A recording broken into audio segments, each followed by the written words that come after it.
let's talk about him, the pastronaut, whatever you want to call him, Josh Dobbs. The man, what? What up?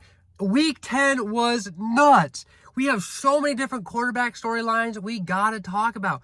We just got to get right into it. So first, hey, I know I'm late. I'm sorry. I'm just a little bit late on this. But we got to talk about CJ Stroud, y'all. Did he just play himself into MVP conversations? Maybe. There's no strong candidate for MVP. And my MVP was Lamar Jackson up to this point. And he kind of struggled with a 2-interception, 0-touchdown game and a loss to the Browns, which was sad. They really just struggled. They're running out of weapons on the Ravens, okay? All right. Browns stepped up. They have a good defense. And they put up points on the board this week. So, Browns are still there. But CJ Stroud might be playing himself in this MVP. Another 356-yard performance from him and a comeback W. Just this does not look like a rookie, fellas. This doesn't look like a rookie. He is the runaway rookie of the year. I don't care who you are. Bijan Robinson, who? CJ Stroud.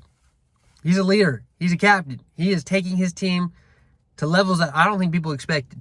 I really didn't think the Texans were going to have this many wins already. And we still have 8 weeks left of the season. So, Texans, man, CJ Stroud, he's just been very impressive. He went head-to-head with Joe Burrow.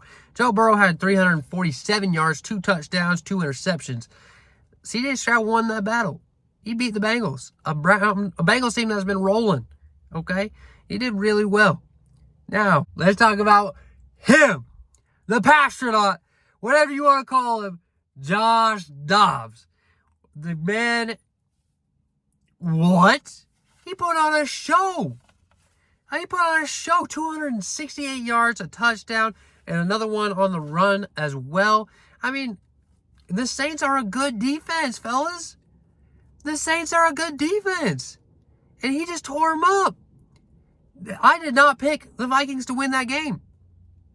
Ever. And now Josh Dobbs has looked better than a lot of quarterbacks in the past couple weeks.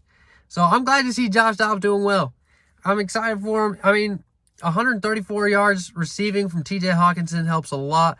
But Josh Dobbs sets that up. I mean, he's playing these Vikings in a playoff contention. A team that started 0-4, went 4-0 with Kirk Cousins, and then we thought all was lost. Pick up a couple more dubs with Josh Dobbs. 3-0 with Kirk Cousins. 3-4 with Kirk Cousins. And then 2-0 now with Josh Dobbs. That's insane. The pastronaut. I believe. Derek Carr, unfortunately, gets injured in this game. Jameis Winston comes in and plays about how Jameis Winston does. 2 tutties to go with 2 interceptions, all right? He kept him in the game and honestly looked a little bit better than Derek Carr did most of that first half, but those interceptions are costly. But sometimes Jameis does just kind of chuck it up, especially when he's playing from behind. These quarterback storylines are not ending here. We've got plenty of them to talk about. Mac Jones just been benched for the 3rd time this season. That's got to be it, right? I mean, Bailey Zapp just comes in, has an opportunity at a game-winning drive, and throws a pick. So maybe we don't bench Mac Jones. I don't know. Mac Jones obviously hasn't been great. He's taken full accountability. He's been really mature about this whole situation, which I appreciate coming from Mac Jones. But is that the end of the line? What is going on in New England? Again, I'm still a fan of blowing it up. What do y'all think? Will Levis, we got really excited about him, his first start, but you know what? It's been not so great the past couple weeks. He still threw for nearly 200 yards, but only put up 6 points as a team. That's not great, especially when you have Derrick Henry. But Derrick Henry couldn't get going either. So, I don't know. Jared Goff edges Justin Herbert, while Geno Smith edges Sam Howell in some absolute battles. Honestly, all 4 of these quarterbacks played really well. All over 300 yards passing and do some great football to go with it. Teams that are looking to be in the playoffs, and really, the Chargers are hurting now. Chargers are really hurting. Lions are looking good. They might be going to battle the Eagles for that NFC North, or that NFC 1 seed. But man, who would have guessed? Who would have thought? Jared Goff's been looking real good. All right, the team looks good. Lions look good. I'm excited to see what they do. Chargers really are going to start scrambling now. They need to get to themselves to a point where they got to squeeze in the playoffs somehow, right? They got to. Now the Seahawks, huge win for them. Really bolsters their playoff chances over the Commanders. Sam Howell did all he could, man. Did all he could. I really don't understand why they gave up on some defensive beasts like Chase Young, like Montez Sweat, because they still could have done it. They just had some bad games there right at the trade deadline, which probably really took a hit on their confidence. So that's why they did it, I suppose. But really a third-round pick for Chase Young because, man, did he look good with Nick Bosa gutting after T-Law. Brock Purdy had himself a bounce-back game, but Trevor had some real issues with that 49er defense. The red and gold are back, baby, after a 3-game skid. They looking good now. They're back. They're here, all right? Absolutely dominated the Jaguars, who really look to be a good team as well. So, 2 Super Bowl contenders, I think, and one just dominated the other.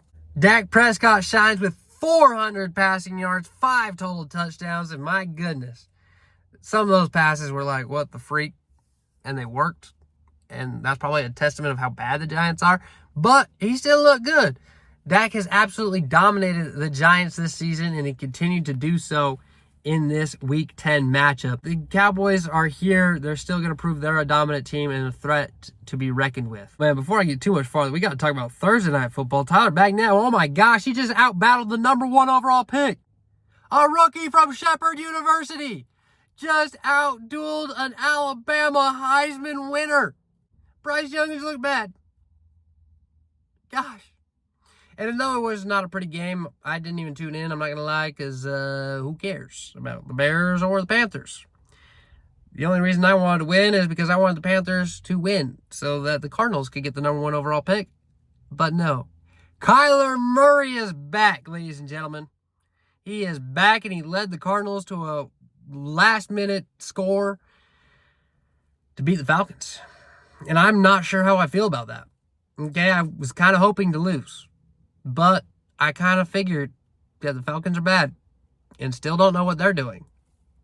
And Kyler Murray, though I don't think he's an elite quarterback, is a much better than what we've had. Okay, he's still better than Josh Dobbs, whether maybe not the past couple weeks, sheesh. But I don't know, man. I don't know. Kyler Murray, I don't know what to feel. Is Kyler Murray our future? I haven't decided. And we'll see how he looks. Of course, we beat the Falcons barely, but we beat the Falcons. A respectable football team.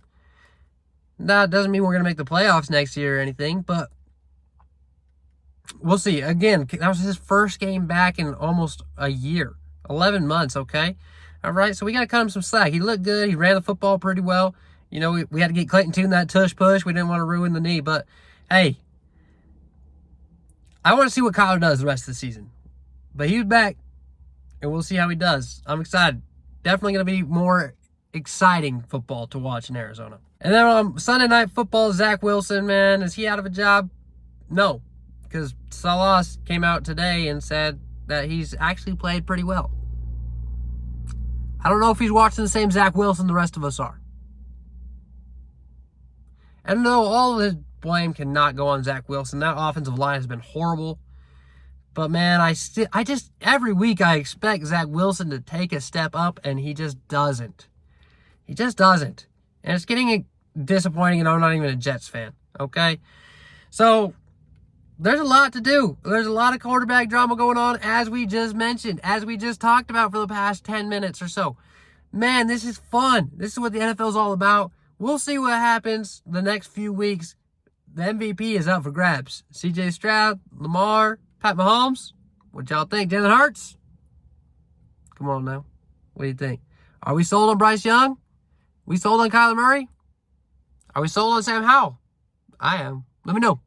It's time to pay some respect to Russell Wilson. We've talked some mad crap on him over the past couple years as a Bronco. He's been 5th in quarterback rating, 5th in quarterback touchdowns. All right? Hey, give him his respect. Give him his respect. 2 touchdowns, 0 picks, 200 yards, another 40 on the run as well. And he just led that team, making some crazy throws, improvisation. Man, that line ain't good, all right? It's hard to be a great quarterback with a bad line, and Russell Wilson has done that pretty much his whole career. Josh Allen, though, come on, man. Hey, he struggled again. 1 touchdown, 2 picks, less than 200 yards. No, the interceptions were not always his fault. I mean, come on, Gabe Davis, got to squeeze that ball in the first half. A slim chance to make the playoffs now. I hope the Bills Mafia can find a way to sneak in. But that is all for Week 10. So many quarterback storylines. Josh Dobbs is the man. Hey, the NFL has gotten rid of the Taylor Swift stuff in the bio, and they put "In Dobbs We Trust" or some crap. So, hey, that's a big dub for the football community. Thank you, Pastronaut.